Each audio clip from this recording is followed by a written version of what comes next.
I'm Karen Larson with Two Works for You here in Tulsa, and I'm very proud to be the moderator for this evening's forum. Now, I do want to review the format for you. We are using the League of Women Voters official guidelines for this forum. No campaign signs or posters are allowed during the event.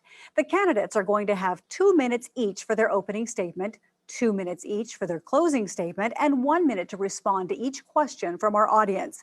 A timekeeper is going to be keeping track of the time by raising a yellow card when there is 15 seconds left and a red card when the time is up. Our official timekeeper is Lynn Staggs. She is the president of the League of Women Voters of Metropolitan Tulsa. So Lynn, please go ahead and raise your yellow card so that our candidates know where to look. Remember, yellow is 15 seconds, and then red means your time is up. And to our audience, I want to let you know that you can post questions in the comment section. Members of the panel who will be screening these are TyPros members Andrew Carlson and Tanya Garza. Now, the screeners are going to be looking for the following: questions worded in a general way so that all candidates can respond to them. Questions directed to only one candidate will not be asked. Questions need to be relevant to this particular office. The screeners are going to group them in the questions into categories of a similar nature and give me a representative one so that they can ask that one.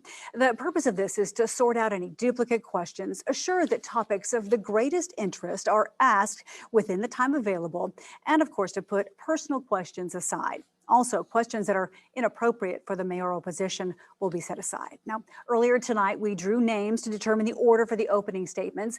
We're going to reverse the order for the closing statements, and then they will answer the questions from the audience in alternate order. So let's get started with the opening statements. 2 minutes for each candidate. Craig Immel was the first to be drawn, and he's going to begin this evening's forum. Mr. Immel? Good evening, everyone. So to TyPros, the League of Women Voters, and KJRH, thank you so much for hosting this forum in what has surely been the strangest campaign season in Tulsa history. At the core of my campaign lies one very simple fundamental belief. It's that our city leaders, especially the mayor, must respect all Tulsans enough to be open, honest, and transparent with our citizens. Without the trust that comes with truthful, fact-based communications, it is impossible for us to come together as a city to tackle our greatest challenges. While I realize that our society has come to expect a certain degree of stretching the truth from our politicians, too many of them are leveraging very expensive public relations and media campaigns to normalize some of this behavior. It's dividing our communities across the country, and it's dividing Tulsans. We can do much better. 5 years ago this month, I filed a lawsuit in district court seeking only to learn the truth around the secretive deal to sell a large portion of our treasured river parks to an out-of-state strip mall developer. I had requested information from every city office and official I could think of, and even filed an open records request. I got nothing but the runaround to show for it. No Tulsan should have to sue their local government to discover the basic facts around how our policies are developed and how our tax dollars are being spent. Whether we're talking about selling parks, low water dams, eminent domain, police oversight, economic development, or anything else. Differences of opinion are not necessarily the underlying problem. It's the idea that it's okay for our leaders to make decisions based on opinions and politics instead of facts and truth. I'm running for mayor because I believe that for Tulsans, having a mayor we can trust to advocate for all of us, not just the wealthy and well-connected, is more important than the years of government experience a politician has. I'm looking forward to continuing this conversation with you all tonight. Thank you. Thank you, Mr. Immel. Now, Greg Robinson. 72 days ago, I sat at my kitchen table, consumed by a combination of frustration and fatigue. I felt that our city, with all its great people and potential, were getting less than what we deserve from our leadership at City Hall. And I knew I could not sit in that disappointment. So I decided to do what I do best, take action.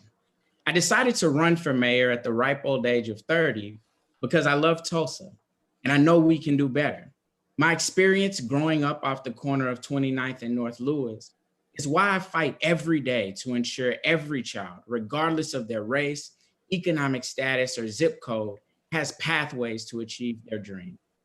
I'm running to ensure all of our families can navigate safely out of this pandemic. I'm running for the moms who never quite sure if their checks are going to cover the water bill this month or if their landlord is going to take them to court because they couldn't afford to pay the rent. Estoy corriendo porque si vives en esta ciudad, debes saber que sus líderes están trabajando por su interés, no para una interés política. Quiero trabajar para la gente y con la gente. I'm running to work with community members and first responders to build a holistic public safety approach that builds Tulsans instead of breaks them, and to push our city to face its past mistakes and present shortcomings around racial disparities. We can build a better Tulsa, but we need a leader who's willing to put the people of Tulsa before a political agenda and lead us boldly, solving issues, not just talking about them. That's who I am, all 5'0" of me. And it's why I'm the best candidate to lead our city through the moment that we're in.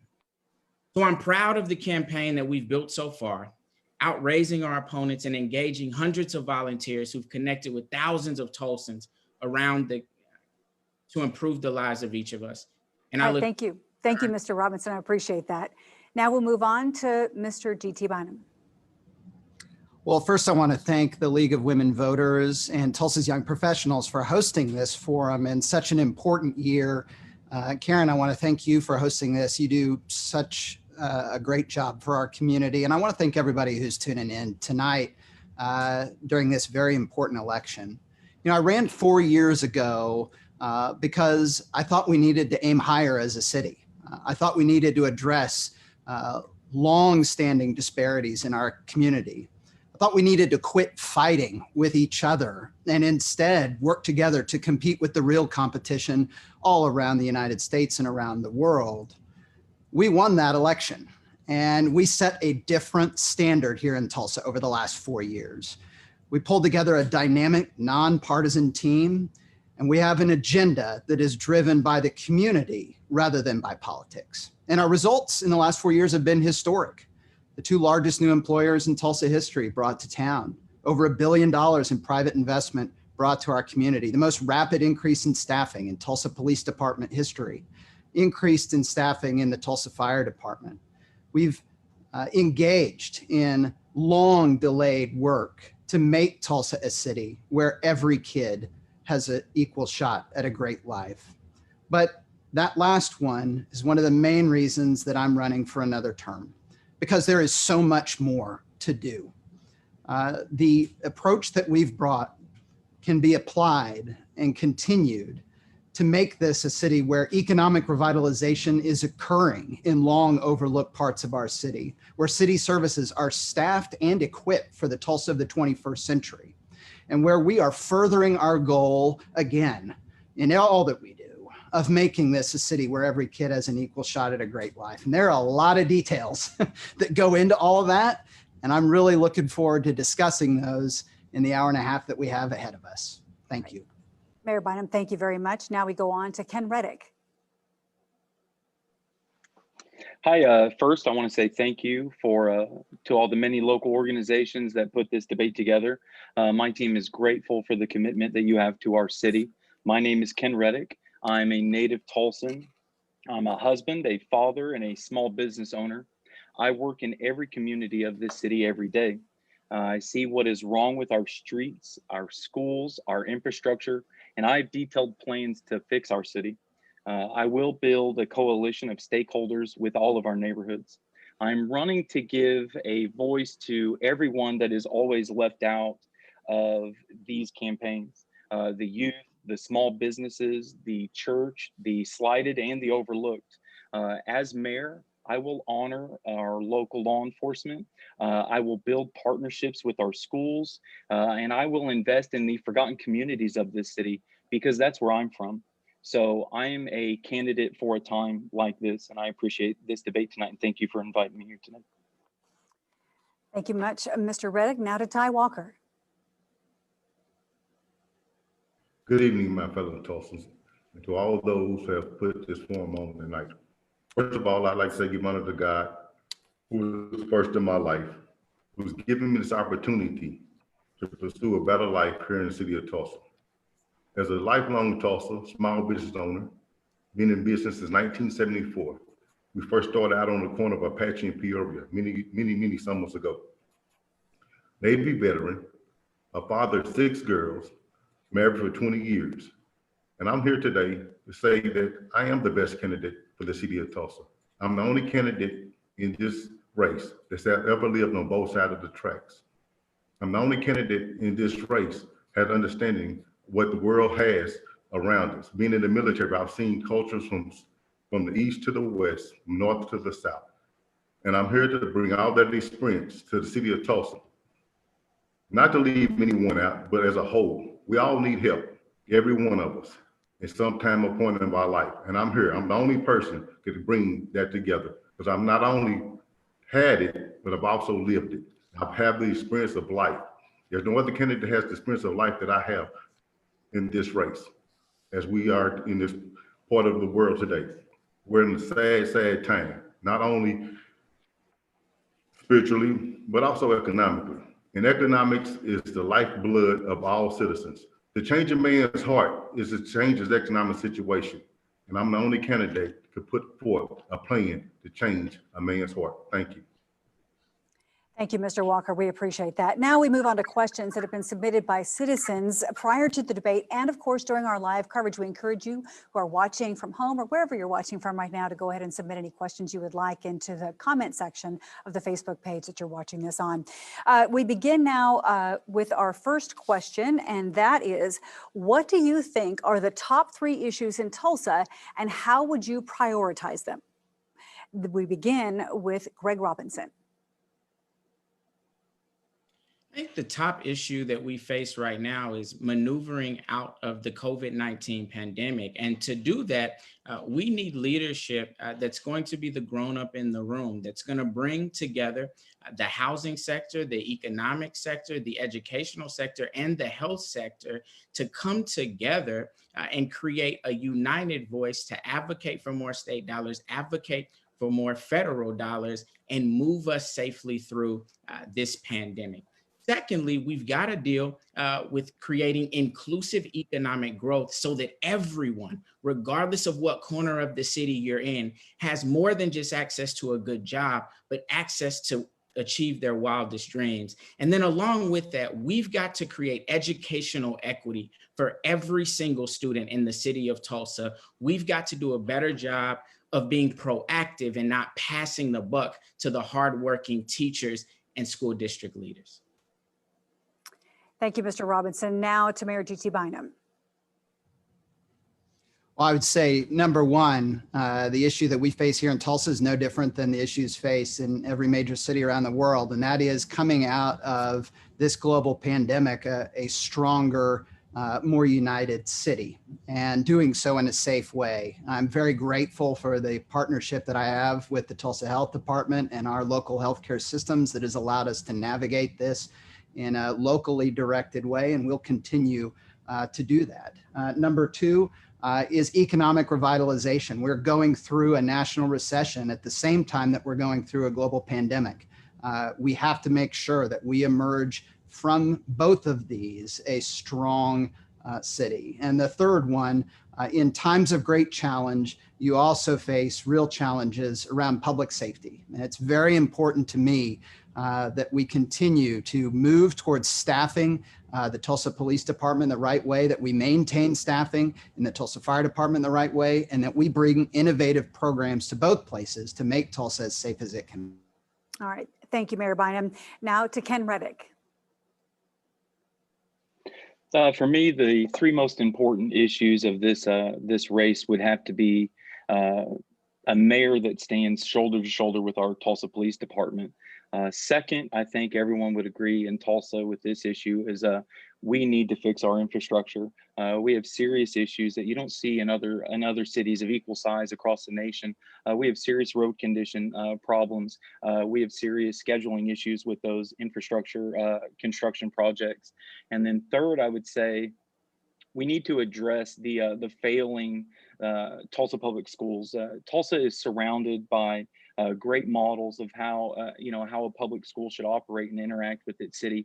For there to be such a huge gap between Tulsa public schools and other local public schools is really concerning. And I think City Hall should really take a look at that and shine a bright light on that issue. All right, thank you, Mr. Reddick. Now to Ty Walker for the same question. Economic empowerment is always number one. Economics is the driver of all things of all parts of our life. And economic empowerment is a must-have in this city at this present time. That's number one. Number two is police community and unity. 80% of our police officers do not live in the city of Tulsa. And so we cannot have really a community policing system when 80% of our officers don't even live in the city. That's number two. Number three is unifying Tulsa. We need to be unified as one, because you can have a unit but not unified. If we become unified, we'd be unbreakable. And so them are the top three of my platform that I'm going to be making sure that we accomplish. All right, thank you, Mr. Walker. Now to Craig Immel.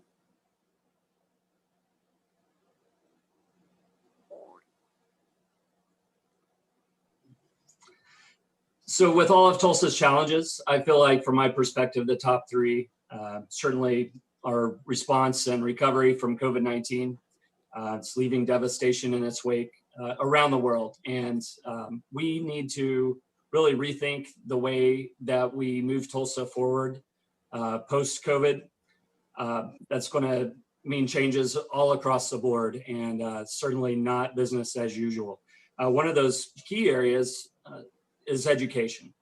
Our education system was certainly struggling prior to COVID, and it's really hurting now and in the time beyond. It's time to adapt new models possibly for educating our students, maybe more remote work and things like that.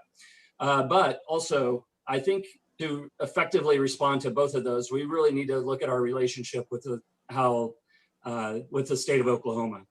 And we need more local control over how we make these responses, not only in COVID and education, but in other ways. All right, thank you very much, Mr. Immel. Now, our second question comes to us from our audience this evening. And this individual wants to know, how do you plan to build bridges in our diverse community, including those with whom you may disagree with on issues or initiatives? That question, our first response comes from Mayor G.T. Bynum.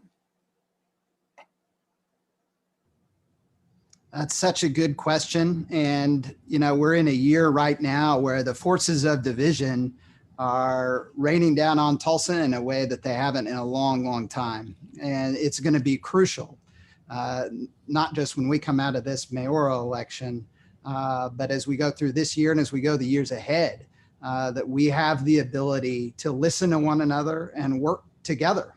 And I think that starts by being willing to see the humanity in people who feel differently than you do.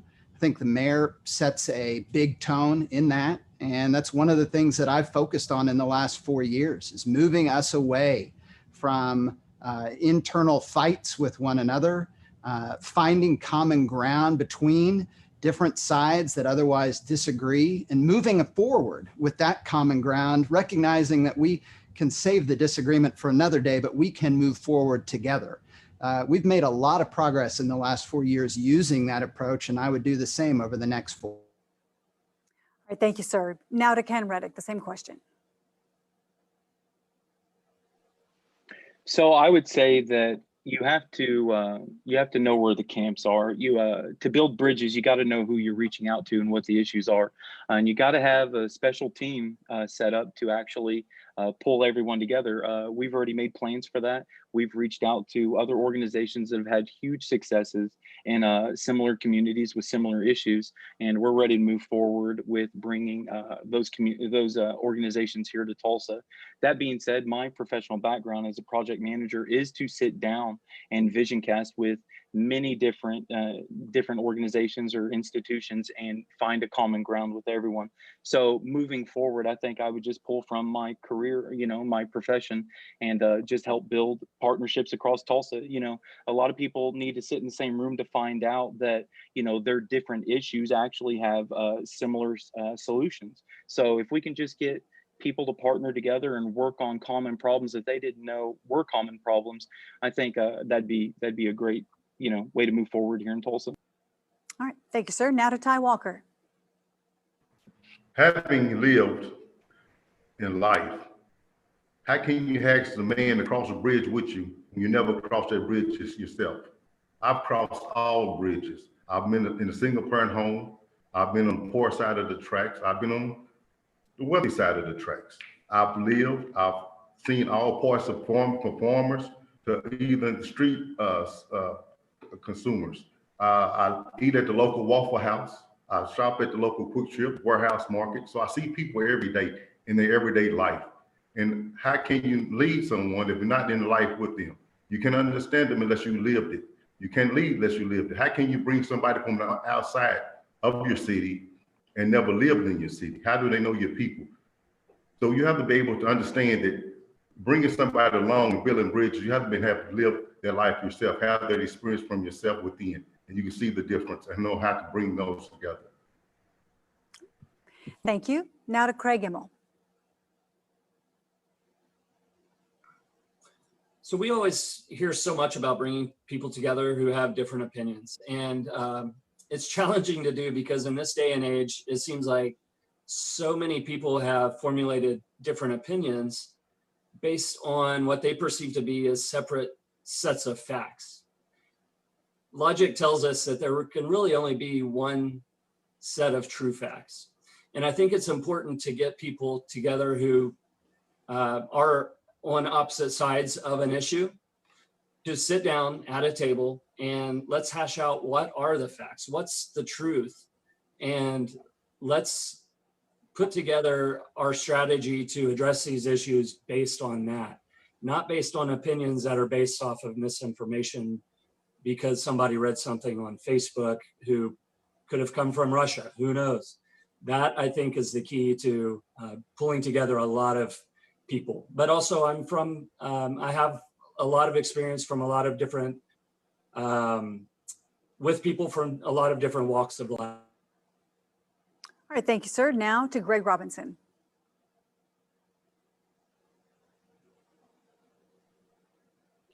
None of my fellow candidates mentioned the reason why there's such a division. And the reason is because there's inequities that exist. Right now in the city of Tulsa, there's 2.5 times as many jobs available in Midtown as there are in West Tulsa. The average income of a Black family is almost half of what it is for an average white family. Native Americans are 3.5 times as likely to be denied home loans as white Tulsans. Latinx individuals are 3.5 times as likely to be victims of use of force as white individuals. And so we've got to stop pretending our way to peace. The way to build bridges is to actually deal with the inequities that we know exist. And that's the work that I've done before I ran for mayor. It's what I'm going to do regardless of whether I get elected mayor. And that's the type of leadership we need in City Hall.